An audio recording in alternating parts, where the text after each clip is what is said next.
bon, Thierry Ménissier, pour ceux qui ne me connaissent pas, je suis professeur de philosophie et un des responsables de l'équipe pédagogique des deux masters qui sont ici représentés, donc management de l'innovation de Grenoble IAE et le master design qui est co-porté par l'École nationale supérieure d'architecture de Grenoble et Grenoble IAE. Alors c'est lundi de l'innovation, c'est un vieux programme qu'on a en permanence transformé, amendé, et qui cette année concerne la notion d'innovation entendue du point de vue de l'innovation sociale, du design et des transitions. Normalement, ce type de conférence dit plutôt de valorisation que conférence scientifique est destiné à mettre en présence les étudiants des masters que j'ai mentionnés, d'acteurs de transformation, d'innovation, de transition. Alors, en fait, d'habitude, on prend des responsables de collectivités ou d'entreprises, de compagnies, qui mènent une action de transformation au sein de leur organisation. Et puis, on a eu l'idée j'ai d'abord eu l'idée d'inviter mon camarade Romain Couillet, qui a comme moi la grande chance d'animer une chaire de recherche dans l'Institut MIAI, l'Institut pluridisciplinaire d'intelligence artificielle. Et nous sommes associés dans un groupe de travail que tu me permettras de mentionner, qui est le groupe de travail très petit mais très actif, on est trois, hein, mais très actif sur l'IA soutenable. L'enjeu étant pour nous de penser une éthique de l'IA soutenable, hein, au sein même, au cœur même, disons, du développement et des outils techniques, ce qui est absolument passionnant. Et Romain a vraiment un propos sur la transformation au sens global du terme, et j'ai trouvé bon de demander aux étudiants qui vont faire le travail en tant que Olivier Zerbib m'a dit, ce sont tes assistants de recherche. Comme tout assistant de recherche, il dispose d'une autonomie totale. Voilà. Et du coup, je crois que la rencontre s'est faite entre vous. Donc voilà, je suis très content de t'accueillir, Romain, et de te laisser aux mains donc de Justine, Laura et Pierre. Merci beaucoup, et c'est à vous. Donc, bonjour à tous.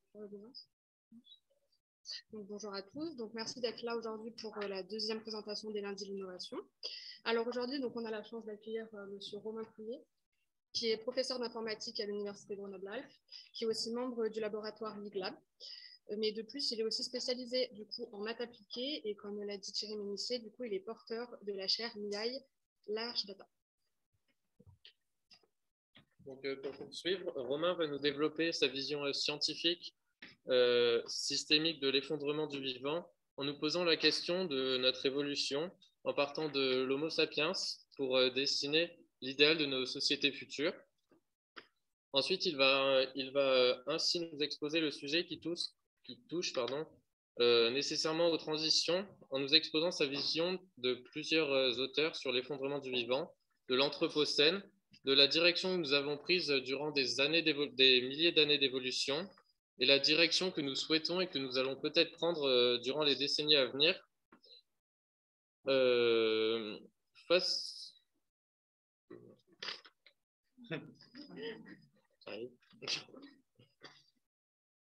notre intervenant, du coup, donc Romain, s'oppose à l'inaction et au maintien du système socio-industriel actuel en nous proposant des solutions concrètes pour agir.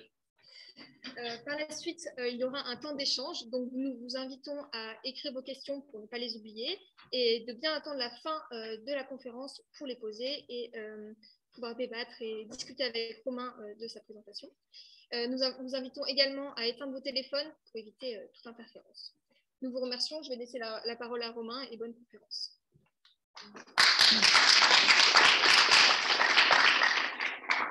Eh bien, merci. Mais merci tout d'abord pour l'invitation. Ça me fait plaisir de pouvoir raconter mes histoires. Alors, donc, j'ai plus grand-chose à dire en termes d'introduction. C'est gentil d'avoir fait. Alors, effectivement, l'approche que je vais avoir aujourd'hui, alors on sort de cette COP26 qui n'a pas été un franc succès. On sait tous que les choses ne vont pas très bien et lorsque je discute avec les étudiants pour savoir ce dont ils ont besoin pour préparer le monde de demain, la question n'est vraiment plus de savoir à nouveau que les choses vont mal, mais de savoir comment on les solutionne. Et donc là, je vais vous faire une présentation qui va remettre un petit peu les bases scientifiques de qu'est-ce que c'est que le système Terre, qui est Homo sapiens, qui sommes-nous, qu'est-ce qui nous rend heureux en fait, et quel est le monde qu'on a dessiné, pourquoi on l'a dessiné, pourquoi c'est assez naturel finalement, et pourquoi c'est malgré tout pas la bonne solution et qu'on devra en sortir. De gré ou de force, on en sortira, espérons que ce soit de gré. Je vais mettre en avant le fait qu'on a une recherche de nouveaux symboles, de nouveaux idéaux qui viennent assez naturellement. En fait, ce n'est pas si compliqué que ça. On croit qu'on vit dans un monde compliqué. En fait, pas tant que ça. Et donc, je ne vais pas énormément vous parler de solutions, mais surtout de où on veut aller. Et pour le coup, j'ai une autre présentation que je pourrais faire une autre fois si vous acceptez de me réinviter, où là, pour le coup, on parlera de choses concrètes, comment les gens réfléchissent à ce qu'il faudrait prendre comme mesure pour demain. Donc nous, on va repartir de zéro. Et l'avantage de cette présentation, c'est vraiment de dire ce monde très compliqué qui se passe très mal, en fait, on le comprend très bien. On le comprend très bien parce qu'on a des sciences. Le problème, c'est que ces sciences, elles sont très sectorisées et il y a un intérêt vraiment très fort aujourd'hui à repartager ces sciences, à faire en sorte que tous, entre nous, on comprenne bien comment ça se passe et ce n'est pas très dur. C'est pas très dur, c'est du niveau terminal. Tout le monde peut se réapproprier ça, réapproprier les outils pour comprendre et agir demain. Donc on va traverser un monde qui va partir de la physique, on va expliquer ce que c'est que l'énergie, pourquoi les choses bougent sur la planète. Ensuite, on va expliquer comment la planète a évolué. Et je vais vous raconter à quel point on n'est rien au milieu de cette évolution de la planète. En termes de temps, ça correspond à rien du tout. C'est un épisode vraiment très étroit. Mais on va parler de nous, on va parler d'Homo sapiens, savoir qui on est, comment on s'est construit en tant qu'être vivant, qu'est-ce qui nous rend naturellement heureux, qu'est-ce qui nous pousse à être heureux. Ce n'est pas de la métaphysique, il y a des choses biologiquement très inscrites dans notre ADN et vers où on a envie d'aller. En fait. Je vais passer très brièvement sur ce qu'on a fait en fait, depuis le début de notre existence en tant qu'Homo sapiens il y a 300 000 ans jusqu'à aujourd'hui, comment on a mené cette barque qui nous emmène au bord du précipice aujourd'hui et pourquoi les choses vont changer. Pas pourquoi on doit changer, mais pourquoi ça va changer, parce qu'on n'a pas le choix. Et parler un petit peu de solutions quand même à la fin et introduire en gros la présentation future s'il y en a une. Alors on va effectivement parler de physique pour commencer. La première chose que je dois rappeler, c'est que tout ce qui se passe, tout ce qui bouge, tout ce qui se passe sur la planète, le fait que je sois là, que les plantes poussent, tout ça, c'est dû à de l'énergie. Dès qu'il y a quelque chose qui est en mouvement, il y a de l'énergie. Et ce que nous dit une des premières lois fondamentales de la physique, c'est que l'énergie, ça ne se crée pas. L'énergie, ça ne peut que se transformer. Donc, lorsque vous vous baladez en montagne, que vous montez, vous gagnez en énergie potentielle. L'énergie potentielle de pesanteur. C'est ce qui fait que quand je prends un objet lourd, il est beaucoup plus énergétique là-haut que quand il est en bas. Donc, quand on monte, on gagne en énergie, mais comme on n'a pas le droit de gagner en énergie d'après la physique, c'est qu'on perd quelque chose. Et en fait, on perd de l'énergie qui est notre énergie mécanique qui nous a permis d'arriver là-haut. Et quand on arrive là-haut et qu'on est fatigué, qu'on n'a plus de force pour aller plus haut, on s'arrête, on a notre énergie qui est conservée, et si on veut aller plus loin, eh bien, il nous faut réintégrer de l'énergie de l'extérieur. Et comment on fait ça? Eh bien, on fait ça avec une barre de céréales. Sur Terre, et sinon on n'avance plus. Okay? Sur Terre, depuis 4 milliards d'années, 3 milliards d'années, 3 milliards d'années, tout bouge, tout est en mouvement en permanence. Les plantes, il y a des animaux, des plantes qui émergent, qui croissent, qui meurent, qui réapparaissent, etc. Et ça dans un flux permanent qui n'arrête pas. Et donc ça veut dire que quelque part, il y a de l'énergie qui arrive. Et cette énergie, elle est unique. Il n'y en a qu'une, c'est le Soleil. Okay? La Terre bouge, tout ce qui se passe ici, aujourd'hui et depuis 3 milliards d'années, c'est parce qu'on a un Soleil qui nous fournit de l'énergie en permanence, une barre de céréales géante qui nous fournit de l'énergie en permanence, et c'est ça qui fait que les choses bougent. Okay? C'est la première loi de la thermodynamique qui nous dit ça. On a une énergie extérieure qu'on capte, qui est transformée en autre énergie pour créer du mouvement, etc. Okay? Autre loi hyper importante de la thermodynamique, c'est la deuxième loi de la thermodynamique.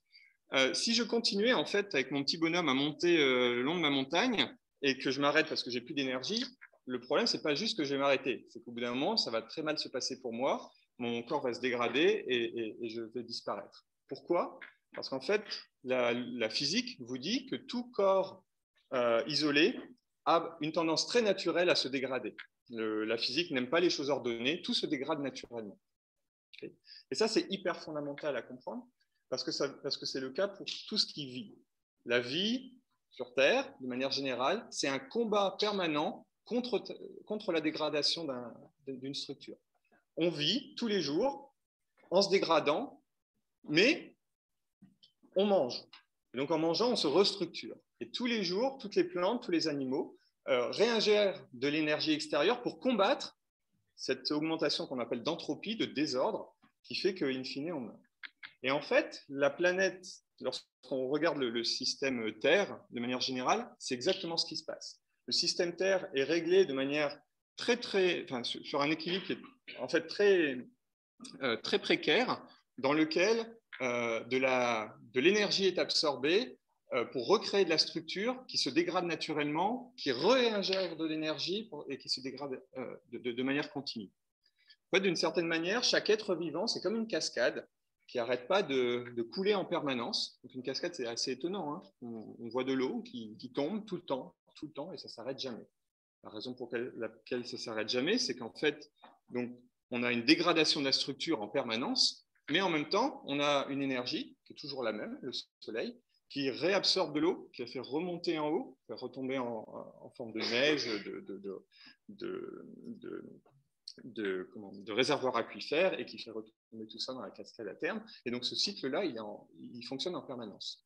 La vie, de manière générale, fonctionne exactement comme ça, sur un principe, à nouveau, d'équilibre très précaire, qui fait qu'on utilise, et ça c'est l'évolution qui nous le dit, c'est les règles de l'évolution, on utilise exactement sur la planète l'énergie dont on a besoin pour maintenir notre structure suffisamment longtemps pour se reproduire et pour maintenir les espèces. Les espèces existent pour une raison simple, c'est qu'elles arrivent à se reproduire suffisamment vite avant que leur structure se dégrade. C'est comme ça que l'être humain, en l'occurrence, existe depuis 3 millions d'années. Et c'est comme ça que toutes les plantes et toutes les espèces qu'on connaît, animales et végétales, existent depuis tant d'années. Cet équilibre, à nouveau, est hyper précaire, en ce sens que si on change une donnée du système assez brutalement, cet équilibre peut basculer et faire en sorte que des espèces disparaissent et un certain nombre d'éléments sur la structure ne se régénèrent plus. La cascade, en l'occurrence, en temps de sécheresse, au bout d'un moment, elle va se vider et une fois vidée, c'est possible qu'elle ne se régénère plus du tout.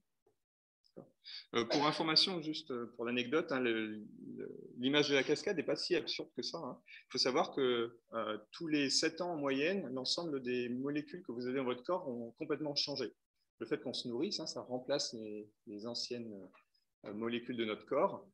Tous les 7 ans, on estime que l'ensemble des atomes que vous avez dans votre corps a complètement changé. Donc vous êtes une autre personne 7 ans plus tard. Aucun atome que vous avez en vous n'était là 7 ans auparavant, sauf à quelques exceptions. Tout ça pour dire, pourquoi je vous raconte tout ça? Parce qu'aujourd'hui, on ne fait pas ça. Aujourd'hui, on a droit, depuis des centaines de milliers d'années, on a droit à 3 repas par jour qu'on tire de la Terre. Et ces 3 repas par jour, ils permettent à l'espèce humaine de bien se comporter sur la planète et de se régénérer assez naturellement dans une biosphère complète avec toutes les autres espèces. Aujourd'hui, c'est plus ce qu'on fait. Parce qu'on a trouvé, de manière plus ou moins fortuite, une source d'énergie solaire hyper dense qui s'appelle le charbon et le pétrole. Et cette source d'énergie solaire hyper dense, on l'utilise pour faire beaucoup plus d'autres choses que ce qu'on est capable de faire nous-mêmes avec nos mains. Et en l'occurrence, ça a été estimé, on considère aujourd'hui que chacun d'entre nous se balade en fait avec l'équivalent de 500 esclaves énergétiques, donc 500 personnes qui travaillent en permanence pour nous dans notre quotidien. Pourquoi je dis 500 personnes? En fait, dès que vous prenez l'ascenseur, vous avez l'équivalent d'une 50aine de personnes qui vous hissent pour vous monter. Dès que vous prenez votre voiture, c'est l'équivalent de 200 à 300 personnes qui poussent la voiture. C'est quand même 1,5 tonne d'acier qu'on déplace. Ça demande beaucoup de personnes. Et en fait, le simple fait que vous vivez dans un environnement avec une structure routière, avec tout un monde industriel qui vit autour de vous, c'est en fait en permanence 500 personnes qui bossent pour vous. Ça fait à peu près une vingtaine de personnes qui bossent à vous nourrir. Vous n'avez pas besoin de vous nourrir tout seul, hein. Il suffit d'aller au magasin. Mais pour ça, il y a une vingtaine de personnes qui bossent pour vous. Et de la même manière, pour vous déplacer, il vous faut une vingtaine de personnes. Il vous faut 250 personnes pour l'ensemble des activités que vous avez qui ne sont pas propres à vous-même, mais tout le système qui vit autour de vous, etc. etc. Et ça, c'est problématique. C'est problématique, et c'est ce que j'affiche ici en haut à droite. C'est problématique parce qu'on demande donc pas 3 repas par jour à la planète, on en demande 1500. Chacun d'entre nous demande 1500 repas par jour à la planète. Et on est 8 milliards. C'est une extraction qui est telle que ce n'est pas tenable. En fait, ce n'est pas tenable, et on estime que ce que la planète arrive, donc à nouveau, il y a cet équilibre de restructuration. Nous, on structure des choses, on baisse l'entropie, et après, il y a une destruction naturelle. Pour qu'il y ait une régénération naturelle, pour que notre cascade continue à avancer, il faudrait normalement pas trop pomper dans la planète. Et il s'avère, et on en est là aujourd'hui, qu'on estime qu'en 2019, donc en ce moment, arrivé au 29 juillet de l'année, la planète a fourni tout ce qu'elle est capable de fournir pour l'année complète. Et donc, tous les jours qui restent, on est en train de pomper en extra. Donc, si on imagine que la planète a un certain nombre de réserves que normalement, elle régénère tous les ans, ce qu'elle fait depuis des milliards d'années, aujourd'hui, en fait, on pompe à une densité qui est telle qu'arrivé à la moitié de l'année, essentiellement, on a déjà tout mangé. Donc, ce n'est pas tenable, hein. Cette partie rouge, elle va inexorablement augmenter jusqu'au premier mois de l'année, et on n'aura plus rien. On est en train de vider un réservoir d'énergie qui, pour l'instant, est assez grand, mais on le vide à un rythme qui est tel qu'au bout d'un moment, il n'y aura plus rien. C'est exactement ce qu'on est en train de faire. Alors, comment, donc, ça c'est pour faire une petite introduction. Donc, on se rappellera de tout ça, hein, que tout ce qu'on fait, c'est utiliser de l'énergie, utiliser des ressources en permanence, et que la seule énergie qu'on nous fournit, c'est le soleil. Et si on mange plus vite ce que le soleil est capable de nous fournir, on n'est pas tenable. Petit rappel donc historique de comment les choses se sont passées. Donc la Terre a 5 milliards d'années. Alors pour information, la Terre c'est un gros caillou. Il y a 5 milliards d'années, c'était un gros caillou qui volait avec aucune eau à sa surface pendant les premières centaines de millions et milliards d'années. Plein de météorites se sont écrasées sur la Terre, pleines de glace, et ça a rempli la Terre d'eau. C'est ça qui crée aujourd'hui nos océans.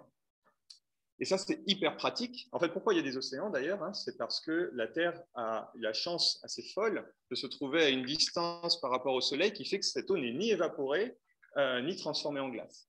Et pourquoi c'est pertinent d'avoir de l'eau? Parce que l'eau, c'est le fluide le plus commun, hein. C'est des molécules d'hydrogène et d'oxygène, c'est le truc le plus stable qui existe. Mais surtout, dans de l'eau, les molécules peuvent se balader gaiement. Et si on est assez chanceux, ces molécules qui se baladent gaiement et qui n'ont aucune raison de s'attacher les unes aux autres, parce que, à nouveau, la deuxième loi de la thermodynamique nous dit que, par défaut, le système doit être le moins organisé possible. Si ces molécules reçoivent une énergie assez violente venant du Soleil, au bout d'un moment, par chance, elles peuvent s'organiser en une structure qui, elle aussi, va se dégrader. Mais si cette structure, par un miracle qui est arrivé, hein, a la propriété de se répliquer plus vite qu'elle ne se dégrade, et bien cette structure commence à se répliquer. Et donc cette théorie, qui est quasi avérée, hein, ça a été fait même en laboratoire, cette théorie qu'on appelle des réplicateurs, permet à des molécules de se répliquer de plus en plus. Et ces molécules, au bout d'un moment, quand elles ont trop mangé autour d'elles, se trouvent face à d'autres molécules qui ont fait le même cheminement et qui sont capables, quand il n'y a plus beaucoup d'énergie, de ressources, de manger les premières molécules, de devenir plus grosses, de muter, de changer. Et tout ça, au bout de quelques centaines de millions d'années, ça a créé la vie. Enfin, ça a créé la vie comme on la connaît aujourd'hui. Et tout ça parce qu'il y a de l'eau. Vraiment, essentiellement parce qu'on a de l'eau. Point important, tout ça, donc ça a commencé il y a 3 milliards d'années, ça n'a eu lieu que dans l'eau. La vie ne s'est développée que dans l'eau pour une raison hyper évidente, c'est que sur Terre, si vous sortez de l'eau, les rayons ultraviolets du soleil vous tuent, détruisent tout. On ne peut pas vivre sur Terre. C'est impossible. Okay. Sauf que vous allez me dire, ouais, mais et nous alors?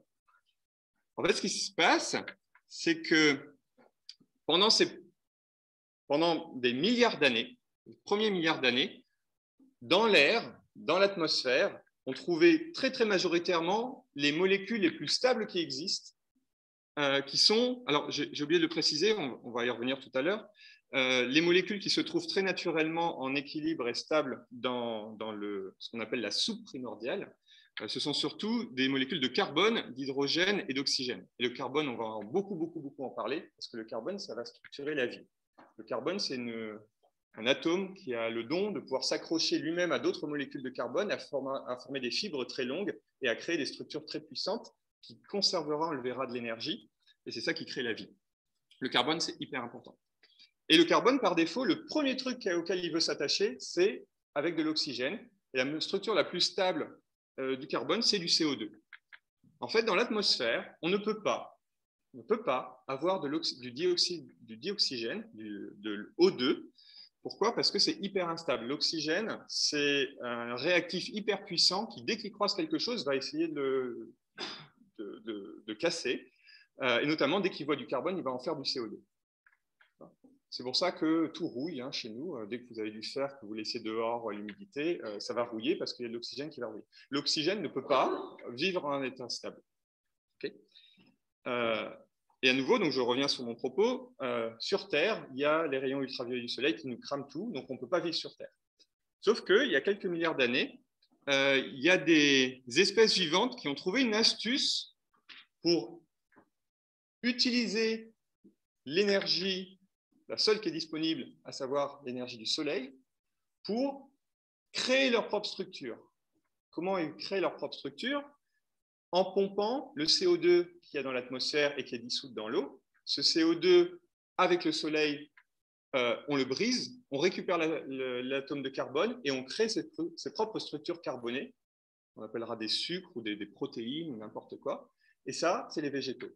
Et ça s'appelle la photosynthèse. Donc, il y a 1 ou 2 milliards d'années, la photosynthèse est née. Il y a eu des êtres vivants qui sont apparus, qui ont réussi à capter le CO2, à prendre le carbone et à rejeter l'oxygène, qui est à nouveau un poison. Cet oxygène a été généré. Ces plantes se sont multipliées à un tel rythme qu'elles ont généré énormément d'oxygène à une vitesse telle que l'oxygène n'a pas le temps de réagir sur d'autres molécules pour disparaître. Et donc, au bout d'un moment, on s'est retrouvé avec beaucoup d'oxygène dans l'atmosphère et plus du tout de CO2. En fait, quasiment plus du tout. En fait, exactement 0,03%. Et c'est essentiellement ce qui se passe encore aujourd'hui. On est passé à 0,04 parce qu'on a fait des conneries, mais normalement, il y a 0,03% de CO2 qui est presque rien dans l'atmosphère. Mais maintenant, beaucoup d'oxygène. Et en fait, l'oxygène, c'est génial parce que l'oxygène bloque une partie des rayons ultraviolets. En fait, mais ce n'est pas suffisant. Et en fait, ce qui se passe, c'est qu'une partie de cet oxygène, quand il est en grande quantité, se transforme en ozone, formule O3, et ça, vous connaissez. L'ozone, ça monte dans l'atmosphère, et ça, pour le coup, ça bloque les rayons ultraviolets. Donc, à partir de ce moment-là, le simple fait qu'on ait généré beaucoup d'oxygène dans l'air fait qu'il y a une couche d'ozone qui est apparue, qui a bloqué le rayonnement ultraviolet, et là, les plantes et les animaux ont pu apparaître sur Terre. Donc, la raison fondamentale pour laquelle on est là tous, c'est parce qu'il y a un moment, il y a des plantes qui sont, et c'est ça qu'il faut vraiment retenir, qui sont toujours là aujourd'hui à la surface des océans. C'est ce qu'on appelle du phytoplancton. Et contrairement à ce qu'on croit, donc ce phytoplancton qui absorbe le CO2 et qui rejette de l'O2, c'est notre poumon sur Terre. C'est notre poumon majeur sur Terre. 50% de l'oxygène qui est généré du CO2 qui est réabsorbé, c'est le phytoplancton qui est à la surface des 2/3 de la planète. C'est important à retenir parce que déjà, on nous dit que c'est l'Amazonie qui est notre premier poumon de la planète. Ce n'est pas vrai. Le premier poumon de la planète, c'est vraiment ce phytoplancton distribué sur tous les océans. C'est important à retenir. Pourquoi? Parce que si on vous dit aujourd'hui, pour avoir un regard critique un peu sur les choses qu'on peut entendre, si on vous dit aujourd'hui qu'on va trouver une nouvelle technologie qui va pomper le CO2 qu'il y a dans l'atmosphère pour le capturer et le foutre sous terre, ça veut dire qu'on aura trouvé une technologie qui va se dimensionner au même ordre de grandeur que 2/3 de la planète remplie de phytoplancton. Et surtout, un truc qui serait plus puissant que quelques milliards d'années d'évolution de la photosynthèse. Ça, c'est complètement irréaliste. On ne trouvera pas. Il existe des méthodes, mais c'est complètement négligeable. On ne trouvera pas, d'ici 10 ou 20 ans qui nous restent, d'un point de vue énergétique pour créer ce genre de technologie, on ne trouvera pas de technologies qui vont pomper le CO2 mieux que toute la planète Terre. C'est vrai qu'il faut être clair sur ce fonctionnement. Et donc, il y a 350 millions d'années, pardon, la vie est apparue sur Terre. Et puis, au fil du temps, la vie est apparue sur Terre. On a eu le développement animal, végétal sur la surface de la Terre. On a eu une grande ère, il y a 250 millions d'années jusqu'à il y a 66 millions d'années des reptiles et des dinosaures. Il y a 66 millions d'années, les pauvres se sont pris une météorite qui les a tous éradiqués très rapidement. Pour information, la vitesse de disparition de la biosphère aujourd'hui est beaucoup plus rapide que la vitesse estimée de la disparition de la biosphère au moment où les dinosaures ont reçu leur météorite. Donc aujourd'hui, on fait pire que ce qui s'était passé il y a 66 millions d'années. Et puis, au bout d'un moment, est apparu un mammifère qui s'appelle du genre Homo, et finalement Homo sapiens. Je ne vous ai pas fait le petit jouet avec la règle, mais si on remonte au début de la vie et que sur ma règle, c'est mes 30 cm, il faut que j'avance jusqu'à 0,3 mm pour voir apparaître Homo sapiens, pour voir apparaître le genre Homo, et jusqu'à 0,03 mm pour voir apparaître Homo sapiens, c'est-à-dire nous. Okay. Homo sapiens, c'est nous. D'un point de vue ADN, on n'a pas changé depuis. Okay. Tout ça pour vous dire à quel point donc, la Terre s'est très très bien comportée jusque-là, et le bordel est apparu quand, en gros, on est arrivé il y a 0,03 mm dans le passé, à savoir vraiment rien du tout. Et donc, si on estime aujourd'hui que la vie qu'on mène, c'est la vie naturelle sur la planète, en fait, pas vraiment, vu que tout le reste de ces 3 milliards d'années, c'était pas ça qui se passait.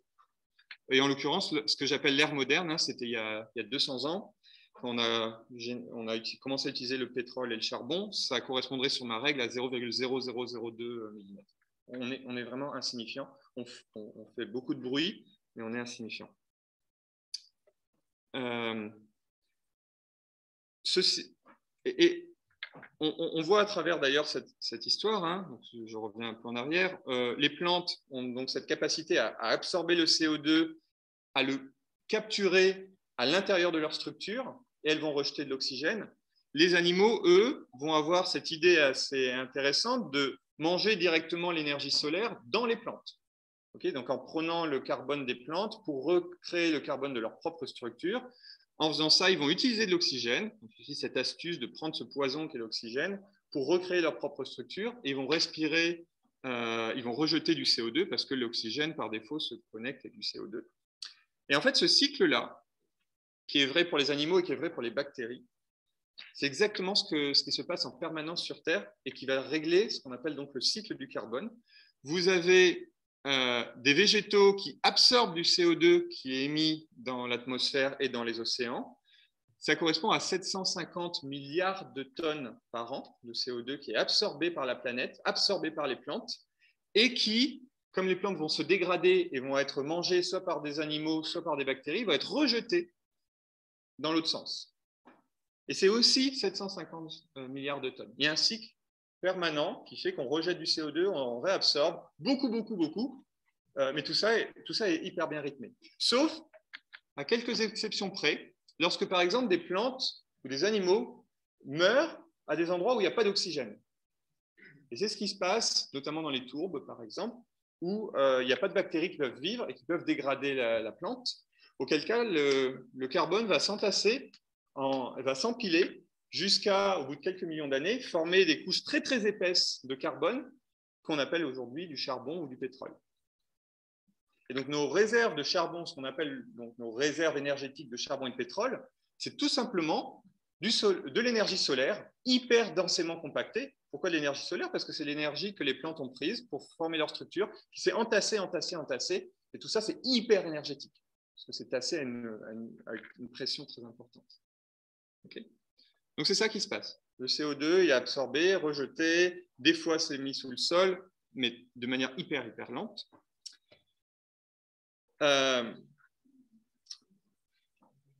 Je vais passer ça. Et aujourd'hui, ce qu'on fait, en fait, c'est qu'on a trouvé effectivement qu'il y avait cette énergie solaire hyper compactée, hyper utile, qu'on peut transformer en une énergie mécanique. C'est pour ça qu'on utilise maintenant une voiture au lieu de nos propres pieds. Et en fait, on le fait à raison aujourd'hui de l'équivalent de 40 milliards de tonnes par an. Donc, souvenez-vous, je vous ai dit, il y a 750 qui montent, 750 qui descendent, et nous, en fait, on contribue pour peanuts 40 qu'on rejette. Et donc ça peut être un argument que vous pouvez lire dans les journaux ou dans des articles de... On ne fait plus trop de climato-scepticisme aujourd'hui, mais c'était ce que les gens pouvaient dire à un moment. On rejette finalement que 40, il y en a 750 qui est rejeté par le reste de la planète, c'est que dalle. En fait, le problème de ces 40-là, c'est qu'ils ne sont pas réabsorbés. Et les 750, c'est le rythme auquel s'est habituée la planète de manière très très lente et progressive. Les 40 qu'on rejette aujourd'hui, ça a été à une vitesse hyper importante. Ça fait à peine 200 ans qu'on fait ça. Enfin, du moins, les 40, ça fait que quelques années qu'on fait ça. Et la planète n'a pas eu le temps de s'y habituer. Donc ces 40 ne sont pas du tout réabsorbés. Ils n'arrêtent pas de s'accumuler dans l'atmosphère. Et le problème, c'est que vous le savez, ces gaz de type CO2, dioxyde de carbone ou méthane sont sont des gaz à effet de serre hyper puissants, notamment le méthane. On reviendra dessus. Le méthane est estimé à 500 fois plus puissant que le CO2 sur une horizon de 20 ans. Donc dès que vous rejetez du méthane, c'est hyper grave, mais il y a pire. On aura peut-être le temps d'en parler. Et c'est ce qui se passe aujourd'hui. Et donc, oui, c'est là que je voulais en venir. Le problème de cette histoire, c'est que la Terre a des cycles d'évolution du climat qui sont des cycles de périodes glaciaires, de périodes interglaciaires. Aujourd'hui, ça fait 11 000 ans qu'on vit dans une période géniale d'interglaciaire où il fait plutôt bon vivre. Et normalement, très bientôt, on devrait retomber dans une période glaciaire. C'est le cycle de la planète qui veut ça. Sauf que très vraisemblablement, c'est plus possible parce qu'on a trop réenvoyé de CO2 dans l'atmosphère et donc on ne retombera plus dans ces cycles qui sont vieux de 800 000 ans. Donc on a pété en quelques années un cycle vieux de 800 000 ans, de période glaciaire de 100 000 ans de longueur et d'interglaciaire de 11 000 ans. Pour vous dire à quel point on a vraiment impacté la planète. On n'est pas arrivé, je pense, au point de faire sortir la planète de son orbite, mais on a quand même réussi à être suffisamment violent pour casser un rythme de 800 000 ans d'existence. Voilà ce qu'il en est, voilà ce qu'on a fait. On va essayer de voir pourquoi on a fait ça et déjà avant tout qui on est. Il y a 3 millions d'années, on n'existait pas. On était dans une période où il faisait plutôt... où on avait des grandes forêts au niveau de l'Afrique et s'est enchaîné derrière des périodes où il a fait beaucoup plus froid, beaucoup plus sec, et où ces forêts se sont restreintes. Ça a créé une pression écologique qui a fait que les singes ont décidé de prendre 3 grandes directions. La première, ça a été de se dire, je vais devenir beaucoup plus petit, beaucoup plus rapide, et pouvoir aller dans les arbres pour fuir mes prédateurs. Ça, c'est ce que les chimpanzés, les orang-outans ont fait. Ou je deviens beaucoup plus gros, je passe ma journée à bouffer, mais je suis emmerdé par personne parce que je suis super gros et personne ne va m'attaquer. C'est ce que les gorilles ont fait. Ou je fais un truc hyper stupide. Du moins, l'évolution nous montre que ça ne l'est pas, mais a priori, ça paraît hyper stupide. Je me redresse sur mes 2 pattes, je perds mes poils, comme ça, quand il fait froid, j'ai vraiment bien froid. Je m'expose, je suis visible, mais tous mes prédateurs peuvent m'attaquer. Je suis hyper lent, je ne sais plus grimper aux arbres. Et c'est ça ma stratégie. Et ces gens-là, on les appelle le genre Homo. Donc, d'un point de vue évolution, ça a l'air d'être vraiment une catastrophe. Ça ne peut pas tenir. Et très vraisemblablement, d'ailleurs, il y a une période où le genre Homo a consisté en quelques dizaines de milliers d'individus. Et très vraisemblablement, ça aurait pu totalement disparaître du jour au lendemain. Le fait est qu'on est 8 milliards aujourd'hui, donc ça a tenu. Mais a priori, c'est une très mauvaise idée. Et c'est important de comprendre ce qui s'est passé. Qu'est-ce qui a fait que ça a marché, cette affaire? Pourquoi l'évolution nous a... Bon, l'évolution a testé au hasard et nous a dirigés dans cette voie-là. Mais pourquoi ça a tenu? Pourquoi ça a marché? Et en fait, ça a marché pour 3 raisons essentielles qui sont complètement imbriquées. La première, c'est que en sortant avec cette réduction de l'espace forestier, on a dû sortir de la forêt et on a commencé à devenir vraisemblablement des charognards. C'est-à-dire qu'à la base, on était végétariens, hyper végétariens comme tous les singes, et on a commencé à manger des animaux, a priori des charognes initialement, et ensuite on a commencé à les chasser, je reviendrai dessus. Et ça nous a permis d'avoir un apport énergétique beaucoup plus puissant que lorsque vous mangez si vous passez votre journée à manger de la salade, il va falloir en manger beaucoup pour assouvir vos besoins énergétiques. Donc, après en mangeant de la viande, ça va beaucoup plus vite. Donc, ça nous a donné un apport énergétique supplémentaire qui nous a permis, en fait, de développer notre cerveau. Pourquoi ça nous a permis de développer notre cerveau et pourquoi pas les autres animaux? Pourquoi les autres animaux n'ont pas décidé d'augmenter la taille de leur cerveau? Parce que le cerveau, c'est une machine hyper inefficace. Le cerveau, il pèse 2% de votre poids, mais il consomme 20% de votre énergie. Donc, en tant qu'animal, c'est une très, très mauvaise idée d'avoir un gros cerveau.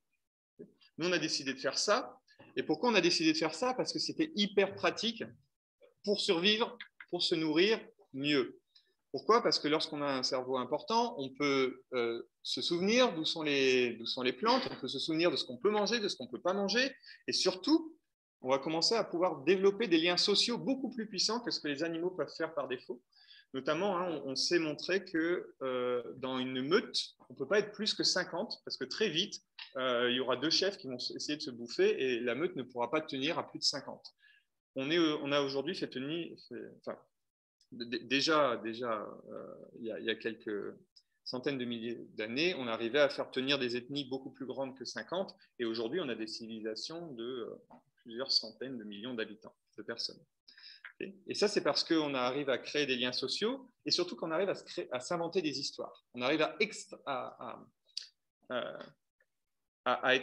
créer de l'abstraction et à inventer des histoires. Qu'est-ce que c'est que ces histoires? C'est en fait des mythes, des idées de comment fonctionne le monde. Et ça permet, en particulier, de créer des hiérarchies avec quelqu'un à la tête qui se revendique d'être à la tête parce qu'il y a une histoire derrière qui veut que ça marche comme ça. Et les autres doivent se plier à ce mécanisme. Et on sait faire marcher ce genre de mécanisme-là, en particulier ce qu'on appelle les religions et aujourd'hui d'autres systèmes de fonctionnement comme un État, comme une civilisation. Tout ça, c'est que des inventions, hein, c'est que des idées qu'on a créées, mais qui permettent de maintenir des structures de groupes très larges. Et pourquoi c'est important d'être nombreux pour survivre? Parce qu'évidemment, l'union faisant la force, on est capable de se défendre, donc à l'état de nature, de se défendre contre des prédateurs, et surtout, on va pouvoir chasser de manière hyper efficace. Et c'est ça qu'on est aussi capable de faire. Ce que je vous explique jusqu'alors, ça n'explique pas pourquoi on n'a plus de poils, ça n'explique pas pourquoi on est debout. En fait, la raison pour laquelle on n'a plus de poils et qu'on est debout, c'est parce qu'on sait courir et se déplacer très longtemps en faisant des sports d'endurance, ce qu'on appelle aujourd'hui des sports d'endurance, mais qui à la base étaient des mécanismes de survie. On arrivait en fait à faire de la chasse à l'épuisement. On courait après les animaux à plusieurs pendant des heures et jusqu'à épuiser les animaux. Quand bien même les animaux allaient beaucoup, beaucoup plus vite que nous, on peut arriver à les traquer pendant plusieurs heures et finalement à les chasser par épuisement. C'est important d'être debout pour ça parce que ça nous permet de développer un diaphragme qui fait qu'on peut respirer à un rythme beaucoup plus important que ce que les animaux peuvent faire. C'est important de ne pas avoir de poils pour ça, pour pouvoir extraire notre chaleur métabolique à travers nos pores que les animaux n'ont pas.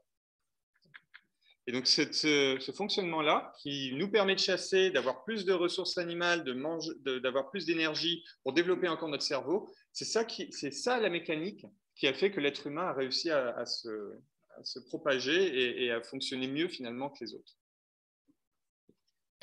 Et ça, il faut s'en rappeler, parce que ça va nous expliquer qu'est-ce qui fait notre être, qu'est-ce qui fait notre essence, qu'est-ce qui fait qu'on est heureux.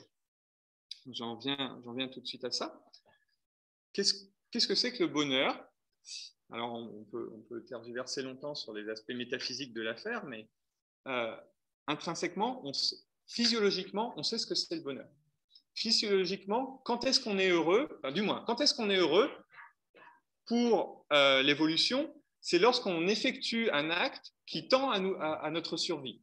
Si vous n'aimez pas manger, vous allez mourir et ça ne va pas assurer votre reproduction. Si vous aimez prendre des risques, vous allez mourir, ça ne va pas assurer votre reproduction. Ce qui va vous rendre heureux, c'est tout ce qui va maximiser vos chances de survie. Et en fait, ça, c'est inscrit physiologiquement en nous. Je ne sais plus ce que c'est la molécule que j'avais tracée là, je crois que c'est la sérotonine. On a un certain paquet d'hormones, donc sérotonine, ocytocine, adrénaline, endorphine, qui nous permettent, qui nous font aimer faire des choses qui assurent notre survie.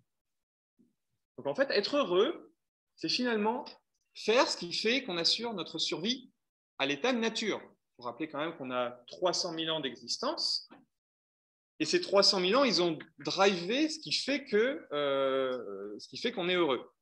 Il y a 200 ans, on a décidé de complètement changer notre rythme de vie.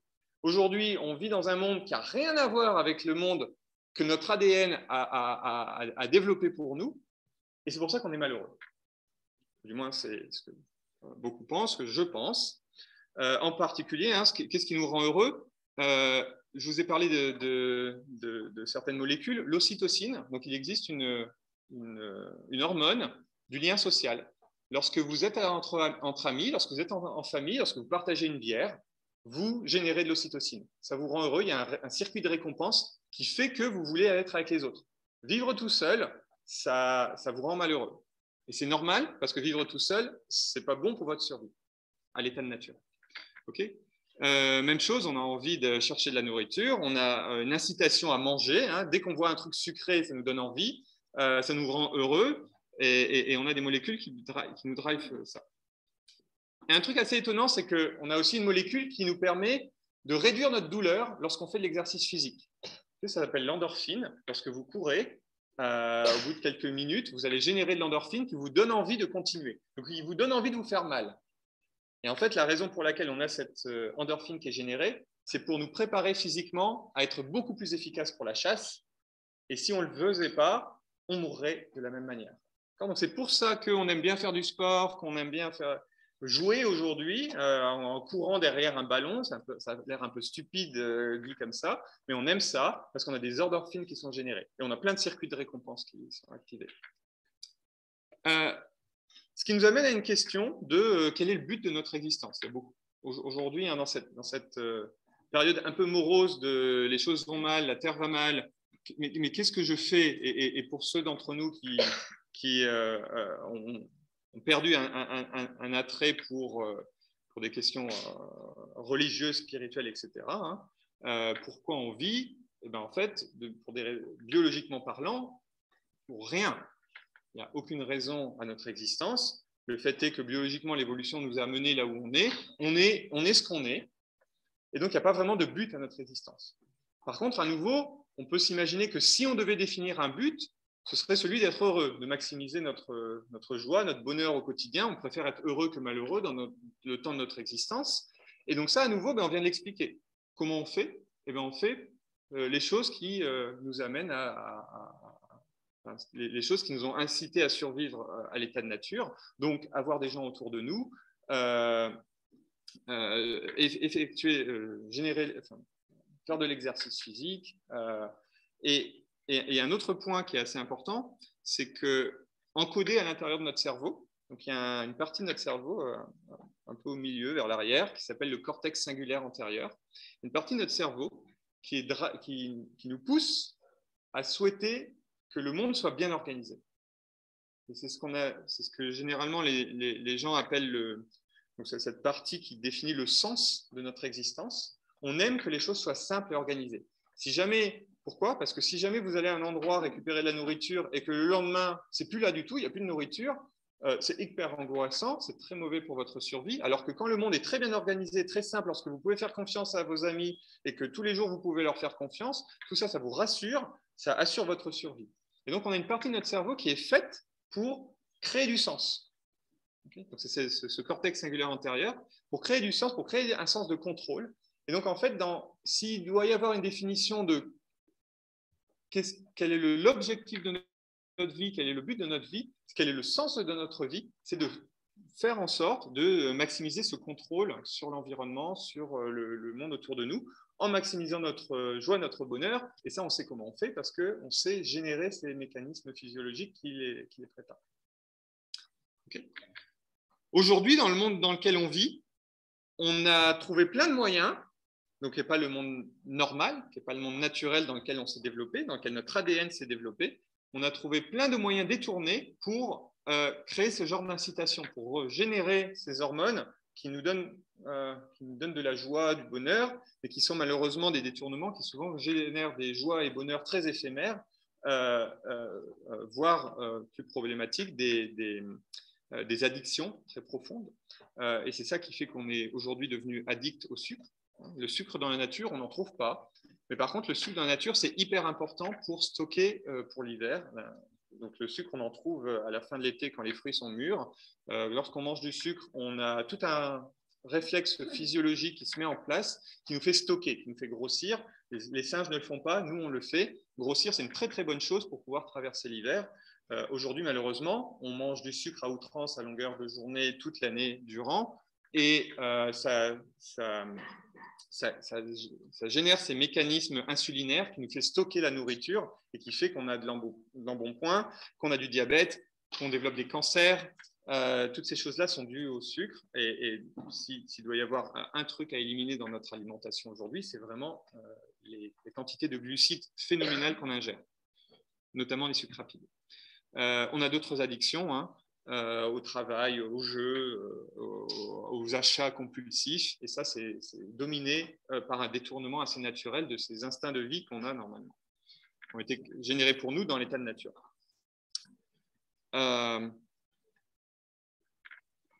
J'avance pas très vite. on va passer ça assez rapidement. Juste pour expliquer, pour revenir du coup en arrière, pour se dire que, pour synthétiser, disons, que depuis 300 000 ans, le début de l'existence d'Homo sapiens, jusqu'à il y a 11 000 ans, où on a commencé à générer des civilisations. Alors, il y a une raison fondamentale climatique qui fait que les choses ont changé. Mais en gros, entre il y a 300 000 ans et il y a 11 000 ans, rien ne s'est passé. On a vécu dans l'état de nature, on a renforcé ce fonctionnement de notre ADN. Et on a vécu, je ne sais pas si on peut dire qu'on a vécu heureux, mais en tout cas, on a vécu avec ces mécanismes-là que je décris assez naturellement. Et puis, il y a 11 000 ans, on est entré donc dans une ère climatique qui était beaucoup plus douce, hyper prospère, et on s'est rendu compte qu'on pouvait, et ça changeait fondamentalement les choses sur la vision qu'on avait de notre existence, on pouvait exploiter la nature pour se nourrir beaucoup plus que ce dont on avait besoin. Donc, comme on avait des zones très fertiles, notamment sur cette partie qui aujourd'hui est un grand désert, qui est ce qu'on appelait le crescent fertile, qui est en gros la Turquie et l'Arabie Saoudite, hein, c'était vert à profusion il y a 11 000 ans. Aujourd'hui, c'est sec comme pas possible. Je pense que l'homme y est pour quelque chose. Donc, dans cette zone-là, on a développé des premières civilisations. On a développé en fait des premiers changements de mode de vie, et en particulier, la grosse rupture qu'il y a eu, c'est qu'on est passé d'une évolution naturelle qui était drivée par la génétique. Comme on était un animal au milieu des autres animaux, on avait des mythes qui étaient très animistes. Ça veut dire qu'on avait, des dieux qui étaient en fait le dieu des singes, le dieu des antilopes, le dieu des lions, le dieu des cailloux. Tout ce qui était autour de nous était finalement d'autres objets comme nous, et on vivait à l'intérieur. Et on évoluait de manière génétique, hein, par résistance du plus fit. Et tout ça a changé au moment où on a commencé à utiliser la nature. Donc on a commencé à utiliser les plantes, à cultiver les plantes, à cultiver les animaux, ce qui est hyper contre nature quand on y pense. Hein. Lorsqu'on est un animal parmi les autres, est-ce qu'on a le droit, est-ce que c'est naturel d'utiliser les autres animaux? A priori non. Et donc, pour justifier ça, il a fallu développer des nouveaux mythes. Et donc, au lieu d'avoir des religions animistes, on a créé des religions théistes dans lesquelles était centré l'homme. On a mis l'homme au milieu de tout ça en disant, en fait, le monde est fait pour l'homme.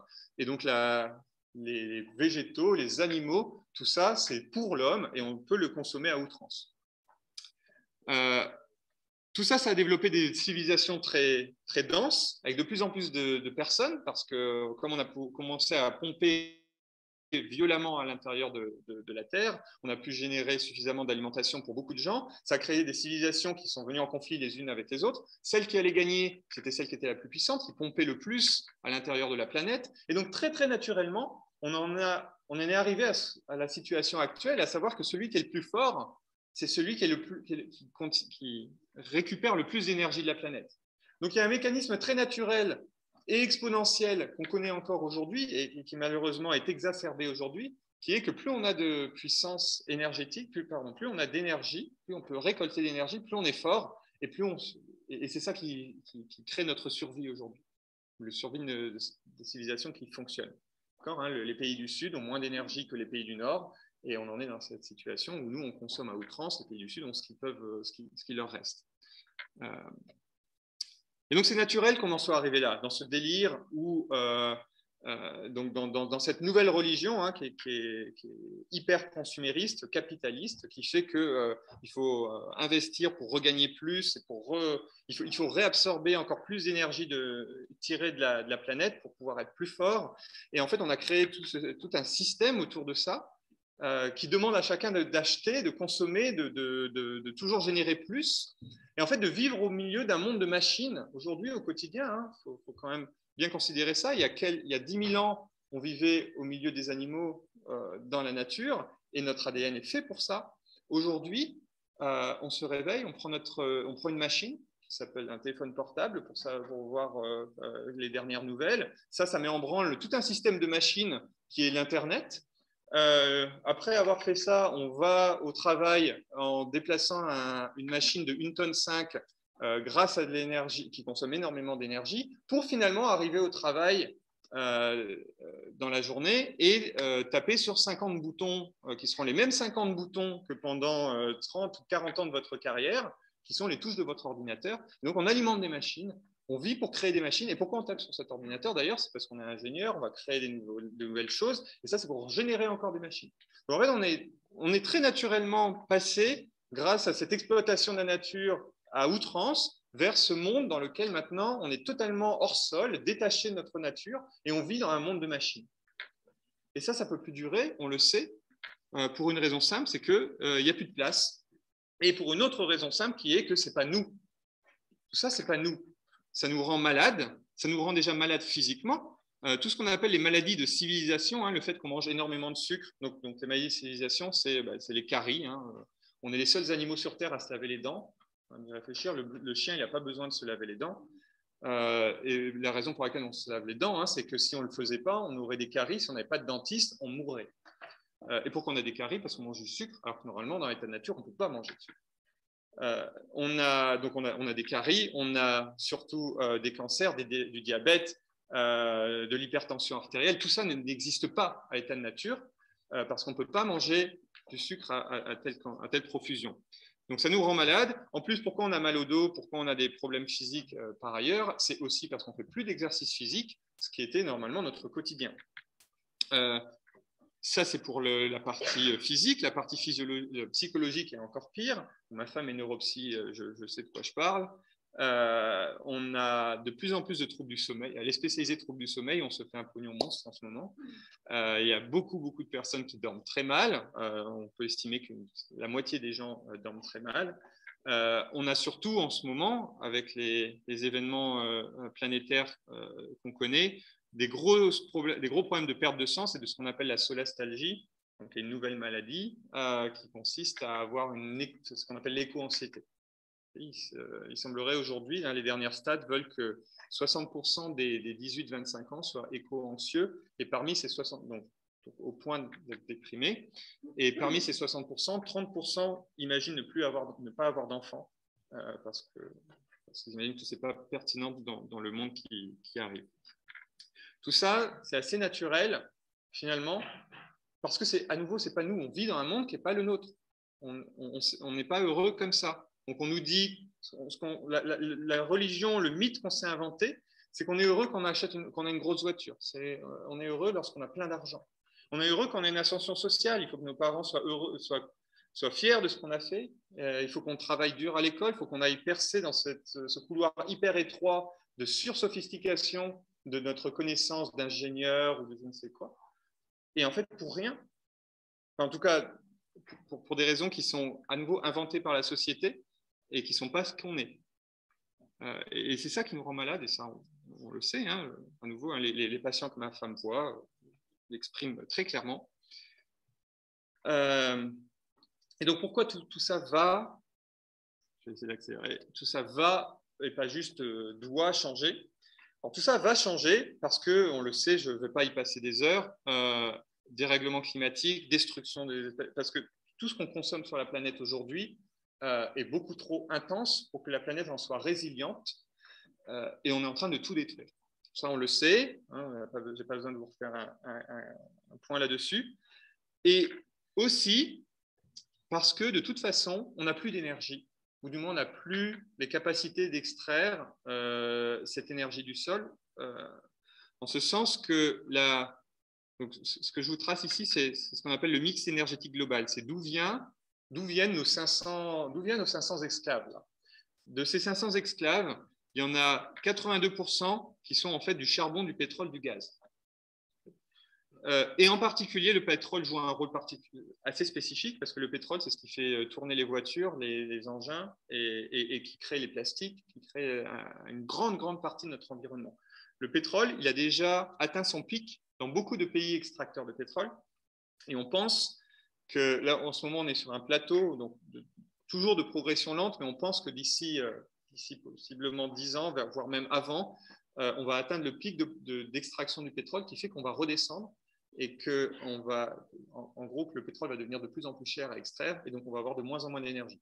Ça fait déjà quelques années que l'Europe utilise moins de pétrole d'année en année parce que ça devient de plus en plus cher. Le prix de l'essence actuellement, c'est un des ricochets de cet effet-là. Ce n'est pas facile de l'évaluer en temps réel, mais c'est un peu ce qui se passe. Donc, peu importe, ce qui va se passer, c'est que bientôt, on n'aura de toute façon plus d'énergie. On ne peut pas soutenir le rythme de consommation énergétique actuelle parce qu'on n'aura plus l'énergie de toute façon. Donc, les gens qui vous disent à nouveau que la technologie va nous sauver, on va trouver des trucs, on va, je sais pas, aller sur Mars, extraire, aller savoir quoi pour ramener de l'énergie sur Terre, ça ne marche pas, ça ne se dimensionne pas, et il ne faudrait surtout pas que ce soit le cas. Et d'une certaine manière, c'est plutôt une bonne nouvelle, en fait, ce pic pétrolier, parce que ça veut dire qu'on va arrêter de tout casser. On va arrêter de tout casser, on n'aura pas le temps de changer tout ce pétrole, charbon, gaz en des énergies renouvelables. Là, je vous montre, énergie renouvelable, solaire plus éolien, c'est 1,3%. Quand bien même, il y a eu un développement colossal en 30 ans, ça ne représente toujours rien aujourd'hui. Et on estime que d'ici à 2050, on pourrait passer cette part au maximum à une vingtaine de pourcents si on s'y mettait à fond. Et donc, ça ne couvrirait clairement pas les besoins totaux. En tout cas, à nouveau, c'est plutôt une bonne nouvelle, en ce sens qu'on va arrêter de casser les choses. Et même si tout était passé en éolien en 100%, on continuerait à casser les choses. Donc, dans l'avenir, bonne chose pour nous, on va décroître économiquement, ce qui n'est pas une mauvaise chose, on va revenir là-dessus. Mais du coup, on va ralentir notre rythme de destruction, j'espère. Voilà, et donc, pourquoi ça va devoir changer? Parce qu'on le sent, on sent les conséquences. Alors, la COP26 n'a pas été un franc succès de ce point de vue-là, mais on sait que tout est en train d'exploser. Donc, les 2% d'ici 2100, on les aura. Certains imaginent des scénarios bien plus catastrophiques que ça. Le GIEC dit que ce ne sera pas 2, ce sera 4,7, je crois, si on continue comme ça. Il y a d'autres scénarios qui imaginent pire parce que le GIEC prend en compte tous les phénomènes qu'ils comprennent. Et il y a lorsqu'on va passer des seuils, notamment lorsque le permafrost va se réchauffer, on va avoir beaucoup de méthane qui va remonter dans l'atmosphère. Et pire que ça, lorsque toutes les climatisations qu'on est en train de construire avec vous avez entendu parler des problèmes qu'on appelle de CFC, donc de ces gaz qui ont troué la couche d'ozone et qu'on a banni. On a remplacé ces CFC par des HFC qui ne trouent pas la couche d'ozone, mais qui sont des gaz à effet de serre 10 000 fois plus puissants que le CO2. Si jamais les clims qu'on est en train de construire aujourd'hui, on les bazarde à la poubelle sans les décontaminer, disons, on va rejeter des CFC qui vont augmenter encore ces effets-là. Et donc, l'une des priorités, j'en parle pas dans cette présentation, mais pourrai en parler dans la suivante. L'une des priorités absolues demain, c'est de faire en sorte que ces clims ne finissent pas à la poubelle, parce qu'on va exploser le niveau de température. On pourrait passer à plus 7 degrés. Et bon, plus 7 degrés, donc, vous voyez, hein, c'est déjà le cas aujourd'hui. Le GIEC a estimé qu'il y a certaines régions sur Terre qui sont déjà plus vivables parce que le niveau d'humidité et de chaleur sont tels qu'il fait plus de 55 degrés avec une humidité quasi à 100%. Le corps humain, dans ce cas-là, ne rejette plus la chaleur vers l'extérieur, il réintègre la chaleur vers l'intérieur et il meurt en quelques minutes, en quelques heures. Donc on ne peut plus vivre sur certains endroits de la planète déjà aujourd'hui. Donc on n'aura plus le choix de toute façon pour ces raisons-là. Il y a malgré tout des raisons, alors pas forcément des raisons à l'optimisme. Je vais passer ça, je n'ai pas le temps. Il n'y a pas forcément des... Non, vous voulez que je... Ok, je vais y revenir. Ok, dans ce cas-là, on fait un petit point là-dessus. Il y a une autre raison fondamentale qui explique pourquoi les choses vont mal se passer. C'est que depuis 1970, on a dessiné des modèles mathématiques qui prévoit ce qui devrait se passer si jamais, notamment, on continuait à faire ce qu'on faisait en 1970. Et dès 1970, les gens se sont rendus compte que si on continuait, à l'horizon de 2025, alors il ne faut pas s'accrocher sur les chiffres parce que les modèles ne prévoient pas ce qui va se passer le jour où on sera au pied du mur, un peu déjà dedans, mais les modèles prévoyaient que si on ne faisait rien, en 2025-2030, il y aura une bascule, qu'on appelle un effondrement. Et donc effondrement, en ce sens que la population va décroître. Qu'est-ce que ça veut dire la population va décroître? Ça veut dire famine, guerre. Ça ne veut pas dire juste on aura moins d'enfants. Et en fait, ils expliquent comment le phénomène se passe. Et ce n'est pas aussi clair qu'on le croit. Notamment, donc, ce qu'ils expliquent, hein, je refais. Hein, en 1970, ils ont anticipé ces courbes-là. De 1970 à 2005, ils ont vérifié que ces courbes-là ont été fitées parfaitement. On a été très très bon. On a suivi le scénario catastrophique. On n'a rien fait. Mais surtout, ce qui est assez pertinent, c'est de comprendre la logique derrière. Donc, c'est un modèle mathématique, hein, dynamique, qui explique comment ça se passe. Et en fait, on croit, nous, au début, que la raison pour laquelle on a un effondrement, c'est que les ressources qu'on a sont épuisables et au bout d'un moment, il y a moins de ressources, donc on ne peut plus satisfaire notamment le nombre de biens et services à la personne qu'on demande avec une population qui grandit. Et en fait, ce n'est pas ça qui se passe. Ce qui se passe, parce qu'ils ont testé le scénario où on découvrirait du jour au lendemain 2 fois plus de ressources, qui pourrait être de la ressource éolienne, on trouve une machine géniale qui récupère l'énergie éolienne. En fait, ce n'est pas ça qui se passe. Et c'est là c'est un truc hyper important à comprendre. La raison pour laquelle on s'effondre, donc si on double la quantité de ressources, en fait, on s'effondre encore plus tard, mais pire, plus violemment. La raison pour laquelle on s'effondre, c'est que lorsqu'on baisse l'entropie du système, lorsqu'on crée de la structure et qu'on crée en fait, ce qu'on va créer, c'est de la pollution. C'est pas juste la pollution, c'est pas juste du CO2. Dès qu'on mange des animaux, on déforeste on déforeste le milieu, on érode les sols. Tout ça, c'est de la pollution que la planète a de plus en plus de mal à corriger et pour laquelle on va devoir dépenser de plus en plus de ressources pour éviter les problèmes. Et donc, en fait, ce qu'on va faire, c'est que les ressources qui deviennent épuisables, on va les utiliser de plus en plus en priorité pour combattre la pollution et pas pour satisfaire les biens et services à la personne.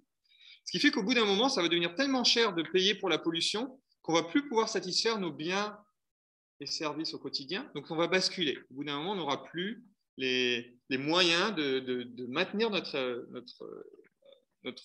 niveau de vie. Et pire que ça, au bout d'un moment, on aura tellement abîmé les sols qu'on n'arrivera même plus à se nourrir, on n'arrivera plus à atteindre les niveaux de nutrition suffisants. Donc, pas que les sols, hein, le fait qu'il fasse chaud, il y aura des cultures qui ne se développeront plus, qui vont s'assécher. Au bout d'un moment, ça aussi, ça va basculer. Et c'est là que ça devient grave, évidemment, lorsqu'on ne peut plus nourrir la planète, évidemment, tout va exploser. Et donc, d'une certaine manière, les choses, si on faisait ça, si on continuait à aller en ce sens-là, les choses vont mal se passer. La seule solution pour s'en sortir, c'est pas de trouver une nouvelle ressource, c'est pas de trouver une nouvelle technologie. C'est en fait de baisser violemment, donc déjà de ne pas augmenter notre population, arrêter d'augmenter notre population, et surtout de baisser violemment les requêtes de biens et services à la personne qu'on n'arrête pas de vouloir augmenter. Donc, ce fameux idéal de croissance économique, ce truc-là doit s'arrêter. Il ne doit pas juste s'arrêter, en fait, il doit même basculer dans l'autre sens. Il faut qu'on décroisse économiquement. Et le calcul fait actuellement, j'ai vu des chiffres d'ailleurs ce matin qui disent plus que ça, moi j'avais vu 5%, apparemment c'est 7%, il faudrait l'équivalent de 7% de décroissance par an à partir d'aujourd'hui, pendant 20 ou 30 ans, pour assurer qu'on retombe sur un état d'équilibre, pour qu'on ne bascule pas dans un effondrement. 5% par an, en tout cas, c'est l'équivalent d'un Covid, de la chute économique conséquente à un Covid. Il faudrait que l'an prochain, il y ait un Covid, que l'année d'après, il y ait 2 Covid, que l'année d'après, il y ait 3 Covid, tout ça pendant 20 ans. Et oui, on va devoir conclure. Très bien. C'est pas. Mais il y a des raisons. Donc, on va quand même conclure sur une note optimiste. Il y a des raisons d'être. Il n'y a pas forcément des raisons d'être optimiste. Il y a des raisons. Il y a des raisons de se dire, c'est une bonne opportunité pour changer nos vies. De toute façon, on n'a pas le choix. Si c'est de force, on va s'effondrer. Ça va être l'enfer. Par contre, si c'est de gré, on peut se rendre compte que de toute façon, ce système ne tient pas. Ce système économique ne tient pas. Et plutôt que de dire on va devoir aller dans la décroissance, peut-être qu'on doit se dire plutôt, en fait, on ne veut pas de la croissance économique, on ne veut pas gagner plus d'argent. Peut-être ce qu'on veut, c'est être juste plus heureux. Et en fait, être plus heureux, ça ne veut pas dire avoir plus d'argent. Être plus heureux, ça veut dire être beaucoup plus en phase avec qui on est, avec quel est notre ADN, qu'est-ce qui nous a construit. Et ça, on sait le faire. Mais ça ne passe pas par la croissance économique nécessairement. Et donc, il y a beaucoup d'auteurs qui réfléchissent à ça. À nouveau, les solutions, on pourrait en parler longuement. Je n'ai pas le temps, désolé. Ça passe par plein de mesures, mais qui sont très naturelles. Par exemple, je mets ici qu'il faut aller vers une consommation, une alimentation plus végétale. Ça ne veut pas dire manger moins d'animal manger moins de viande et se faire souffrance, manger moins de viande. En fait, manger des animaux, manger ce qu'on fait aujourd'hui sur la planète, 400 milliards d'animaux par an, ce qui équivaut à vider l'Amérique de nord en sud tous les jours de tous ses habitants. C'est ce qu'on fait. On tue 400 milliards d'animaux par an. Ça n'a aucun sens éthique. Ça n'a aucun sens logique avec ce qui est notre être profond, notre ADN. On ne veut pas ça. Et donc, quand je dis qu'il faut aller vers une consommation plus végétale, ça ne veut pas dire qu'il faut se souffrir, se serrer la ceinture, manger moins de viande. Ça veut dire qu'il faut aller dans un sens où on sera plus en phase avec la nature. Et c'est plus naturel de ne pas manger les animaux. Et on sait qu'on peut ne pas manger les animaux. On veut aller dans ce sens-là. On veut changer cette symbolique de vie, couper toutes ces addictions de la civilisation qui nous rend malades physiquement, qui nous rend malades mentalement, et aller vers des symboles beaucoup plus logiques. Ça ne veut pas dire revenir à l'âge de pierre. On a des technos aujourd'hui, on sait faire des choses qui nous permettent de vivre en société. Alors, il faut tenir 8 milliards d'habitants sur cette planète, ce n'est pas clair qu'on puisse le faire, mais malgré tout, on sait qu'il y a un autre sens à la vie qui nous rendrait plus naturellement heureux, qui est codé dans notre ADN, et il faut aller dans ce sens-là. Donc, il y a des choses qu'on sait faire, il y a des options à prendre, et en fait, rentrer dans cette mécanique-là, ça nous rend plus heureux. Le fait d'être actif, le fait de comprendre tout ça, d'apprendre qu'est-ce que c'est que notre monde, de ne plus travailler dans un secteur hyper étroit et tous les jours faire un boulot qui ne sert à rien, à taper sur notre ordinateur un truc pour une société qui détruit, ce truc-là, ce n'est pas logique, ce n'est pas cohérent, ce n'est pas en phase avec notre ADN. Et il y a plein de choses qu'on a abandonnées dans l'histoire, toutes ces connaissances qu'on aimait avoir quand on était petit sur la biologie, sur la planète, sur l'écologie, les animaux, etc. Tout ça, on a envie de le reconquérir. Et ça, on peut le faire tout en ayant un monde qui marche bien. Il y a plein de gens qui y travaillent, des gens dans la salle qui y travaillent, et on a des directions vers où aller. Ça, à nouveau, je pourrais vous en reparler longuement la prochaine fois. On doit le faire d'un point de vue personnel, mais personnel, ça ne suffit pas. On doit le faire d'un point de vue collectif, avec nos amis qu'on doit avoir parce que ça nous rend heureux, et on doit le faire au niveau sociétal, au niveau politique. Il y a différents degrés d'action et on peut tous agir. On a tous notre degré de liberté. Il y a la société qui nous pressure d'un côté, qui nous dit il faut aller marcher dans les clous et faire en sorte de gagner de l'argent demain et survivre quand même, arriver à manger. Mais on a aussi un autre côté qui est celui peut-être vers lequel on a tous envie d'aller. On a un certain degré de liberté, on a une permission chacun à aller dans ce sens-là. Et c'est ça qu'on peut reconquérir. Et on a des outils pour ça. Je vous en parlerai la prochaine fois si vous revenez, si on me réinvite. si je déborde trop, on ne me réinvitera pas. On a des outils. Aujourd'hui, on a des outils et en tout cas, on a des gens qui s'engagent énormément. Et je vous invite d'ailleurs à vous engager avec nous. On sait vers où on veut aller. Enfin, on a une grande idée de ce vers quoi on veut aller. On a les outils qu'on commence à développer. On veut aller vers ça. Il faut changer ce monde et on peut le faire. Et voilà, j'arrête là. Merci à tous.